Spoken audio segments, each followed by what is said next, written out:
1, 2, 3, 4.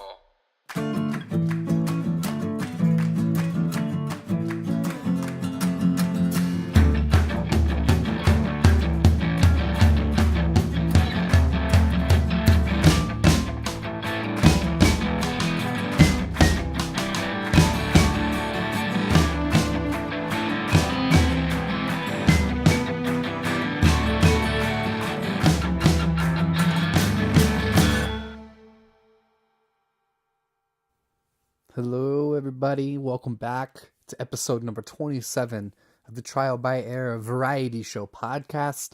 I'm your host, Chaz McRab, recording this in a very muggy and sticky Bandera, Texas.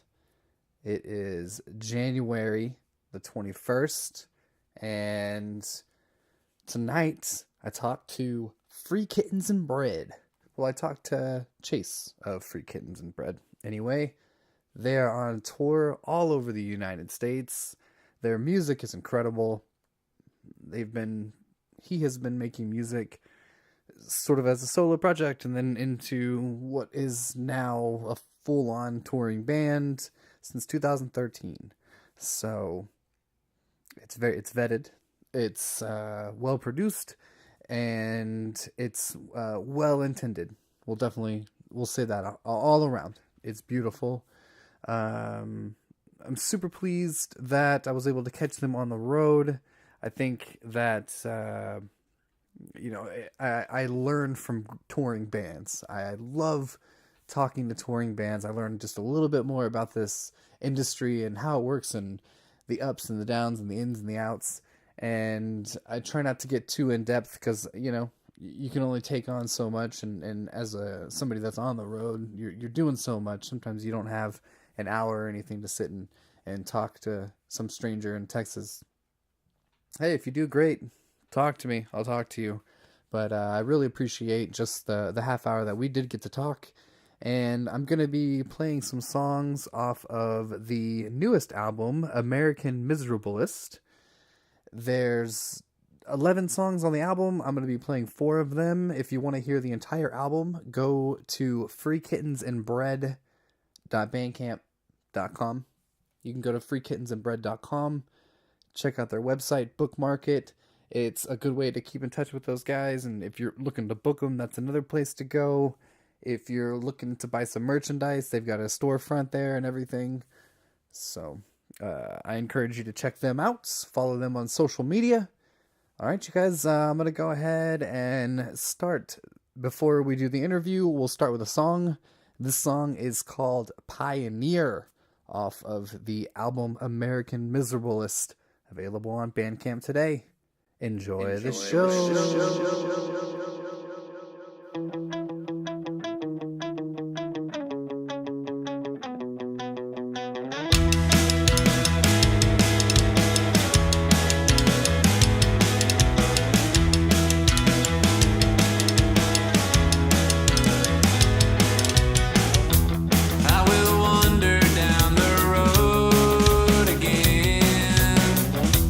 Looking for the things I need to find.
Mics and yeah.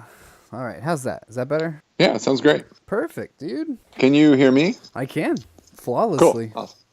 Oh, perfect. That's what we were aiming for. Okay. How do you say your last name? Spruel. Sproul? Yeah, like it rhymes with cool, pool, All right, spruel. Sproul. Yeah. All right, Yeah, there you cool. go. Talking Yeah. to Chase Sproul from Free Kittens and Bread on tour right now. You're in Illinois, is that correct? Yeah, we're in Urbana, Illinois. Yeah. Urbana. Yeah.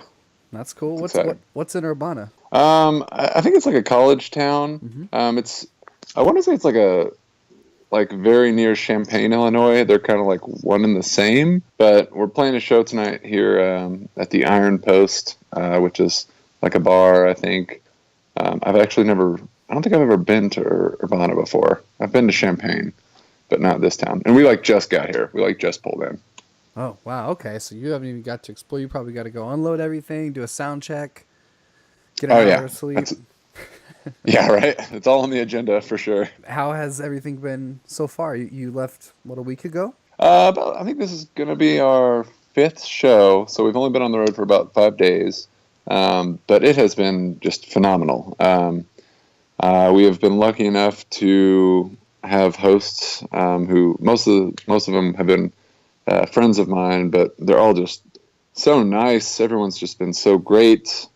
A lot of people have been at the shows. We basically have not had any bad experiences so far, which is like what we aim for. Yeah, of So course. we all have zero complaints. It's been great. It looks like a very packed schedule. It's very impressive, especially to be doing it in the wintertime because you never really know what to expect. You're going to some very cold places. Oh yeah, Wyoming, Colorado, New York, New Jersey. oh yeah. I basically like when I was booking this tour, I was just like, what am I doing? This is like the worst time to book a tour because I've been on this is probably like personally my like 12th tour, I think. And I kind of just wanted to, because I've never been on a full national tour. And I kind of want to just kind of push myself and make it as difficult as possible. Just like, all right, full national, we're going to go when it's cold. We're going to pack the shows in, as many shows as possible. And then, like, because once we're done with this tour, we can do anything. We can tour anywhere. Yeah. So just trying to like set some goals to accomplish so that'll be easier for everybody later on in life, I guess. It's kind of like the Hell's Kitchen approach to touring. You just put Exactly. yourself under extreme conditions, and then playing the next one in August. All the southern states in August. Yeah, we're doing like a very short tour later this year, like in the summer. I think in July. You got to do Where we're all just doing, like, southern states where it's blazing hot. Yeah, exactly. I honestly do not know if I would survive that because I'm okay. Like I'm okay with cold weather, and this is kind of like ironic because I was born in Texas. I like cold weather, and I like putting on layers of clothes and going out. That's okay, but like when it's sweltering hot and like you're staying in a house that doesn't have any air conditioning, that's rough, man. Because like I already sweat like a lot. Just a natural. I'm there too. I'm always the guy sweating it out. Just especially when I get nervous, at which I'm Oh, definitely. kind of a performer myself, but I don't understand the nervousness because I love being a performer. But for some reason, I'm always the guy up on stage, instantly sweaty after the first song, trying to put it together. Oh man. Yeah, totally. I mean, I've played sports my whole life, and I get more sweaty singing and playing the guitar than I do like playing basketball. Like just instantly, first song, I'm already just like sweating. I don't know what it is. I wonder if it's just the energy, the different type of energy. You're just Yeah, especially in front of a really good crowd, a really big crowd. yeah. It's like a performance energy that you have that's not really present in a lot of other places. It's definitely unique. There's Definitely. something to be said about playing 50 shows and still sweating at the end of it. I mean, it's almost like something you can't control. Yeah. Whatever. Keep a towel on stage. It's all right. Everybody does it. Yeah, it's true. Even some of the greatest performers still do it. I mean, Oh yeah. it's uncontrollable. Oh yeah. When I go ahead. No, you go ahead. Yeah, like when I was growing up, I'd go to like my favorite band was Against Me, and they're like a punk band, and the lead singer would like get few songs in and just get so sweaty that they would like their shirt would just be drenched already, and they would like literally just have to take their shirt off halfway through a set or something, and it was just like frequently happened every show. It's just like something you just got to live with, Mm-hmm. And I hope you have a shower on the tour bus. Yeah, right, exactly. You're not staying at people's houses without AC later too, just amplifying it. Yeah, one of my main rules of tour is if there is a chance to shower, you always shower. Mm-hmm. Like, because you never know when you're gonna get that next shower. Pack extra socks. That's another one. Yeah, exactly. All right, everybody wears new shoes this tour. We learned the last tour. Yeah. All right, let's listen to another song off of American Miserablest. This song is called Brainless. I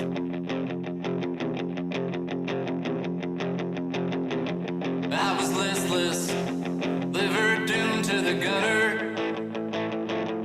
I was brainless, drinking until I was no one.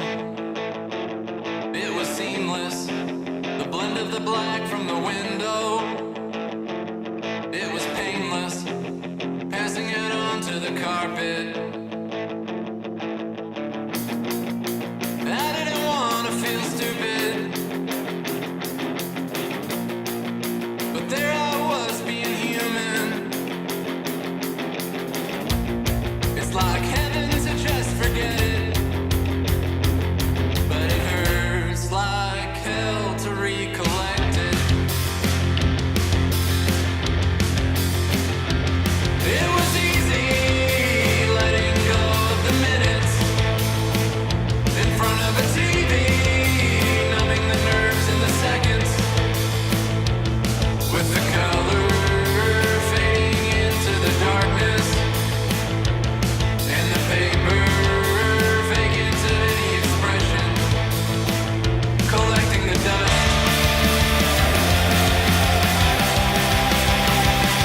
It was in my head that you were with me. It was in my head that you could hear me.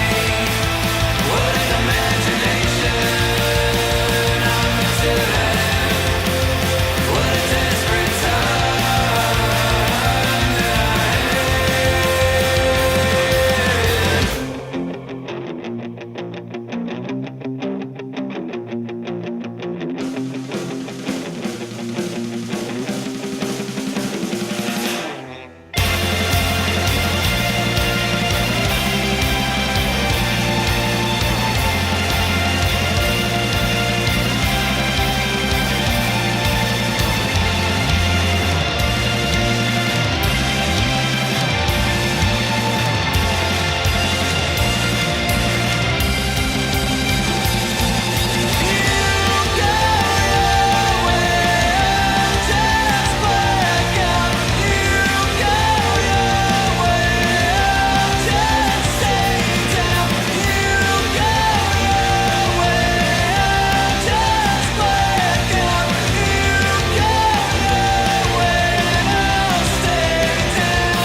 I want to talk to you about American Miserablest. Okay. I purchased it off of Bandcamp today. I love the Bandcamp format because it has all the lyrics. Your music is very comprehensive, and the lyrics are right up front. It really isn't anything to miss, but I still like it just to sort of. I like to see how it's broken up and For verses sure. and I'm really impressed with the content of this album Oh, all thanks. around, from music to lyrics, presentation, all around. I think it's a great listen. Thank you, man. I think one of my favorite ones is your closer track, the Bold Promises, Empty Dreams. Really?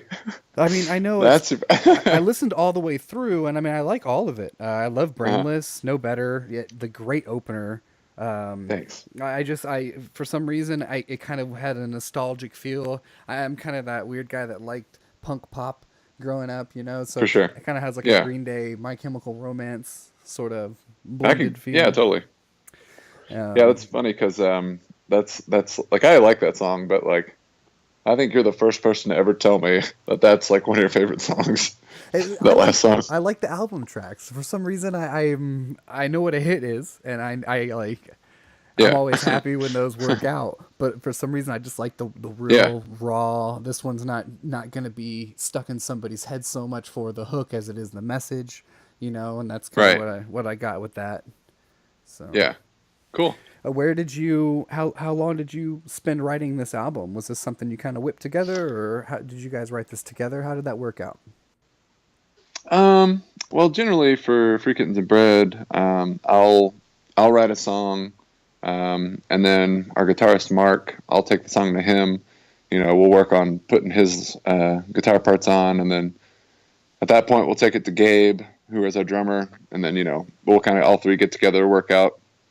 And for this record, that's what we did. And we basically, I wrote all the songs, brought them to Mark, worked out his guitar parts, and then we all got with Gabe, and then kind of put together our three parts. And we actually, for that record, had one of my friends from Dallas. We didn't have a bassist at the time whenever we wrote it. And so we actually sent all of our parts to him, and he lives in Dallas, and then he wrote parts for it, and then drove down to Austin one weekend when we were recording and laid all the bass tracks on in like 2 days.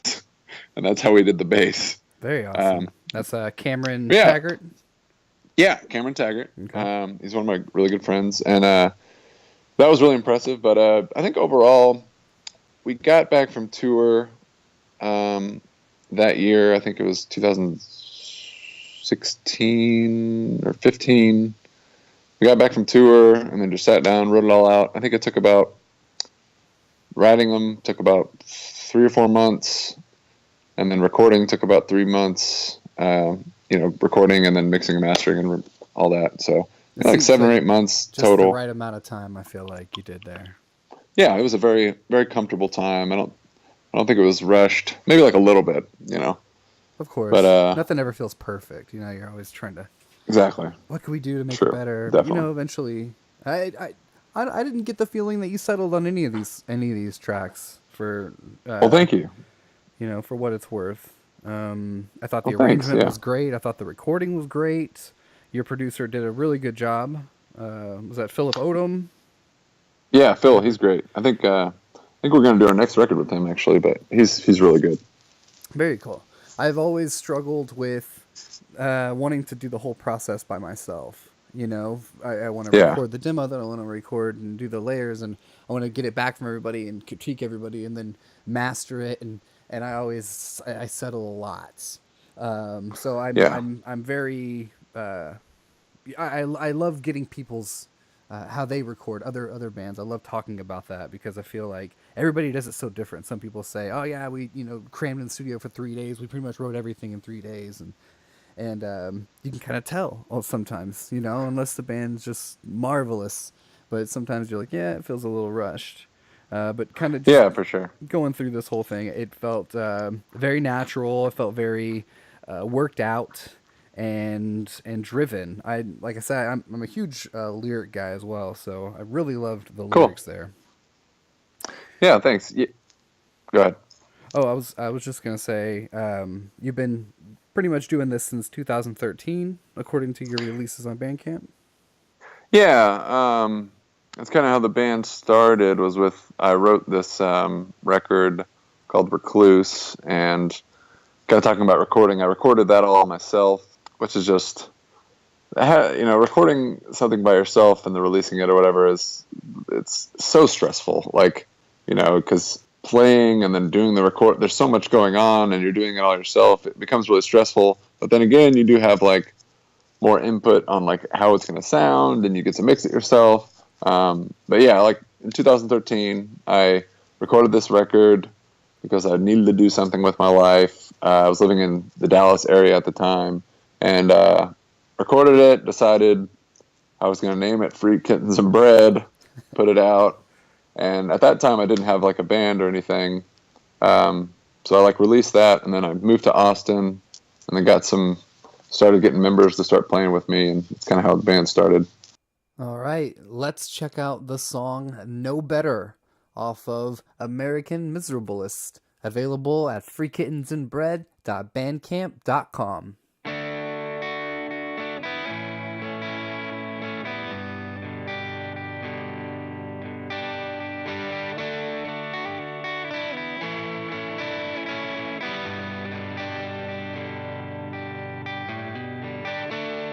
Cans and the bottles littered the floor,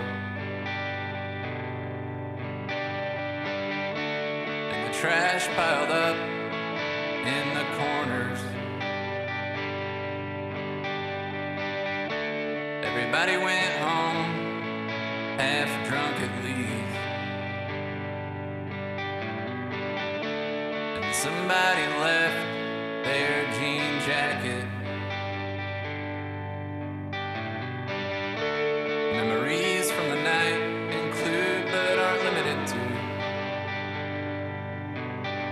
a broken argument about what punk rock needs, a rowdy crowd of men who miss the point of it, a female silhouette lost behind a scene, a rolled up cigarette that I lit up myself. I can only be as good as I can be, and no better, and no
I love the name. It's cuddly. It's charitable. Cuddly. It's Cuddly. it's guiltless. You know. Yeah, It's just like, it's guiltless. so it just reminds me of. I mean, I'm from a really small town, you know. So charity Yeah, goes a long same. way here.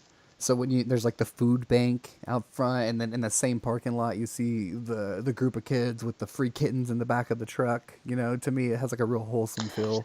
So Man, that is like so the story behind the name is I come from a small town, and we were driving around one day, and there were a bunch of signs that had Free Kittens and Bread on them, and we like follow these signs, and they're like elaborately painted on these like plywood pieces of wood that are like nailed to these telephone poles, like pink and black paint.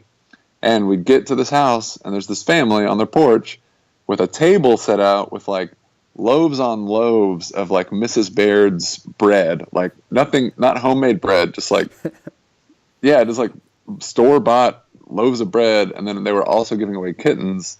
And it's like, I've always wondered why that was a thing. But you say, like, you mentioned that about being in a small town and how you see those two things together. And it's like, I guess so. Like, it kind of makes sense.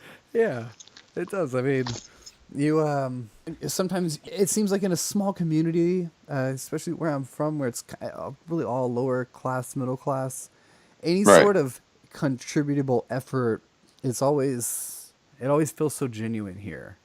Yeah, for sure. And you always know the kids with the kittens. You always know the people running the food bank, and Yeah, and it's just yeah, crazy. Like you start to know everybody, and right. Free Kittens and Bread, it kind of just encompasses driving through town and like scoping the scene. It's like, yeah, that's what's up. It'd be like in Man, my town, it'd be free kittens, beer, and bread. That's what it would be. yeah.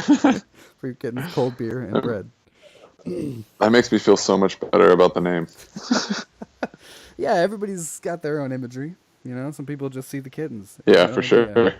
But That's true. they were probably like a local distributor, had a bunch of bread that was going out, and like, yeah, we can't see this go to waste. Yeah, who knows? Who knows? Who knows the story? That's to be interpreted. Yeah, the mystery is what makes the story.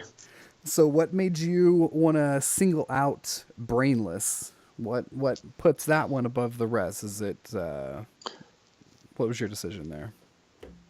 Lord, man, I don't even know. Whenever we were making the record, whenever we were making the songs, I was like, we had a song called Pioneer on that record, and I was like, we all thought that was going to be, the song of the record. And I think Brainless was like, we were making the album, and we had like already started working on the songs, and I started writing that during that process. So it was like kind of like a last minute song that we added. I like came over to Mark's one day to like work on some of the songs that we had been working on, and I was like, hey, I started writing this song, and it was mostly done, and I brought it to Mark, and then he put some cool guitar parts on it, and then we showed Gabe that day, our drummer, and kind of put it together that day. It was kind of like a last minute addition. So like, I don't really remember thinking it was gonna be like that good of a song. Like, Mm-hmm. and then we recorded it, and I don't know. I remember maybe Phil had said like this is gonna be the song, or I don't know. I can't remember. It's But then we simple just enough. like, It's fast. It's got yeah, it's an simple. urgency, but also it's catchy. Yeah, it's got all the parts to like like people immediate, like I don't know, like when you're listening to it, immediately drawn in, I guess. And who knows, man? I don't know. It's catchy, I guess. I like it. Yeah. Are you as far as distribution goes? That's just you guys, pretty much, right? That's you driving across the country in a van with a merch table. Am I correct? Pretty much, besides Bandcamp. Totally correct. Yeah, I take care of buying all the merch and selling it on the road and all DIY. Well, I want to encourage you to keep doing that because it does pay off. It's very rare, even more rare that when you get signed, that works out. A lot of people For sure.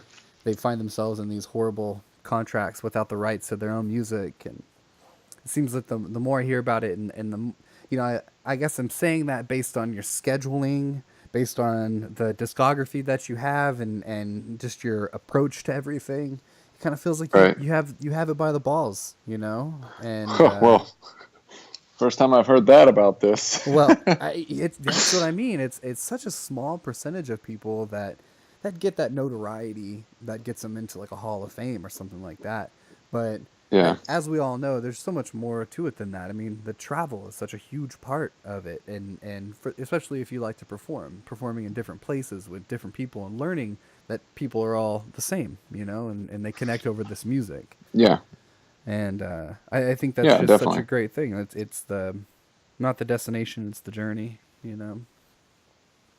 Yeah, for sure. I definitely agree with that. So just you got somebody backing you up. That's me. If you're Oh, thanks, Chaz. Thank you, For Chaz. sure, I man. really do need that kind of reassurance. So thank you. Sometimes we all do, and that's fine. You can call me. That's anytime. Thanks. Other than that, I've already added you to the Trial by Air varietyshow.com artist page. Okay, cool. It's kind of like a mini Wikipedia that I'm building, and I'll be consistently adding to it. So tour schedules, stuff like that, will all be linked through there. People can go there, and if it will be tracked via Google or whatever. It'll show that we're one of the sites that you're featured on or whatever. So, Oh, cool. Awesome. Awesome. always feel free to use this platform, man. Awesome. Well, we really appreciate it. Yeah, and best of luck out there. Be safe and stay warm. All right. Thanks, Chess. Later, Chase. All right, man. You guys heard it. That was Free Kittens and Bread. A little discussion about the album. We will talk to those guys soon. They're going to be putting out some new music, and they are, when they get off of tour, I'd really like to sit down and talk to them again and share some more music from some of their, the older work, for sure. Other than that, it's up in the air who's going to be up and coming on this show. I've been reaching out in all kinds of directions, so I really can't nail down who the next episode's going to be, but I will let you know on social media via Instagram or Facebook. If you guys have any bands that you'd like to submit, go to trialbyerrorvarietyshow.com. Check out the band submission page. If you want to browse other artists, you haven't listened to the podcast, but you'd like to see kind of who we've had on here, maybe you're more connected to logos. You got to see the cover of the book, sort of that kind of person.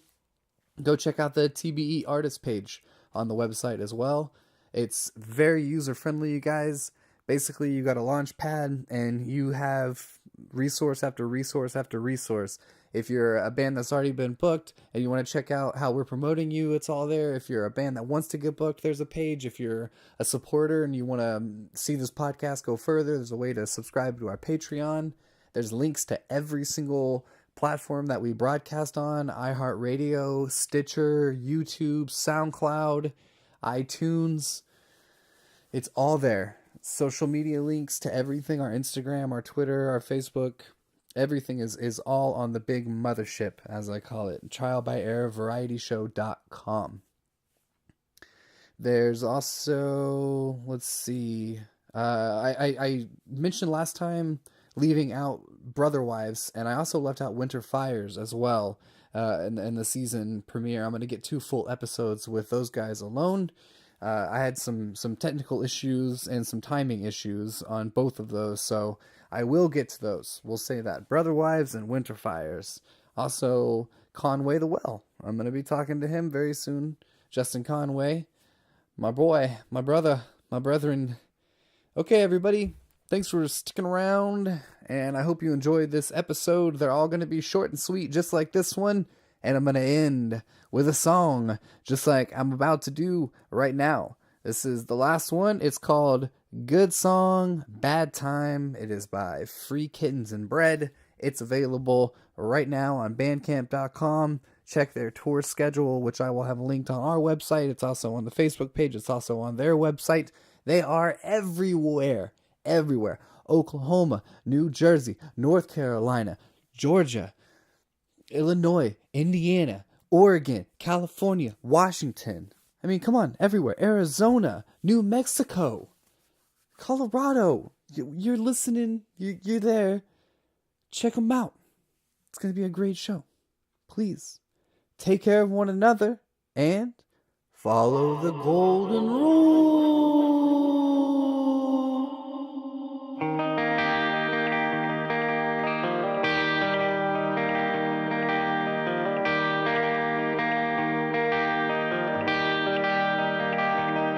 Here's a good song for a bad time with the wrong words but the right lines.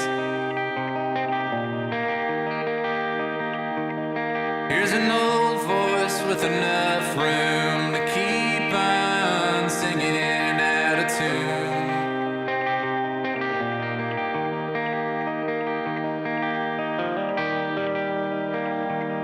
For the rainbow in a raincoat on a cold day, singing for the moon.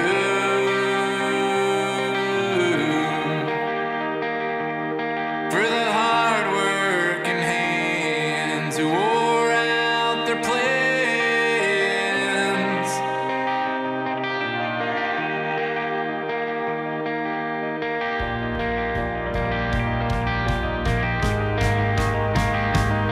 Here's